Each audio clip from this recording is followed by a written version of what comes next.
Hello to all my viewers. This is Dr. Dhaval Maheta, and today we'll understand what is fill down function in Power BI Query Editor. So for this, we'll go in Power BI. I'll load the dataset that is filled. Click Open. Click on Sheet 1. Transform the data.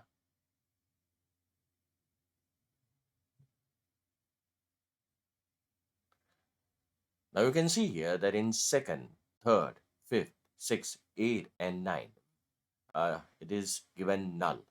We want to repeat the names. We want to repeat the pattern. So what we'll do, I'll click on Transform and Fill. Fill down. Done. You can see.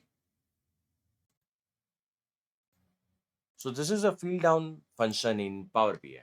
For more such videos on Power BI, you can refer my playlist in which I have uploaded many videos on Power BI.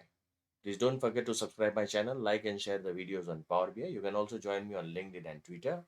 Link given in the description box.